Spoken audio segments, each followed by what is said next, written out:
চিন্তাশূন্য page শুধু entertainment ভিডিওই বানায় না, আমাদের কাস্টমার অথবা আমাদের অডিয়েন্স যেটাই বলেন না কেন তাদের কথা কিন্তু সবসময় চিন্তাশূন্য, অর্থাৎ আমি নিজে কিন্তু খেয়াল রাখি।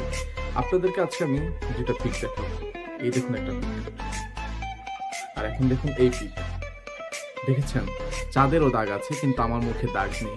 আর এই দাগমুক্ত চেহারা তৈরি করতে ব্যবহার করতে পারেন আমাদের এই কি বলে জিনিসটা।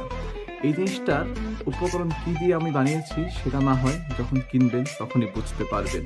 তো আপনারা যারা চান যে দাগমুক্ত চেহারা তৈরি করতে, চাঁদকে জানিয়ে দিতে চান যে চাঁদ তোর দাগ আছে আমার মুখে দাগ নেই, তাহলে আপনারা এখনই ক্লিক করুন আমাদের ইনবক্সে এবং টাকা পাঠিয়ে দিন বিকাশে। আমরা পাঠিয়ে দেবো আপনার হাতে এই প্রোডাক্টটি। ঠিক আছে, আজকে আমি বিদায় দিচ্ছি। আল্লাহ হাফেজ।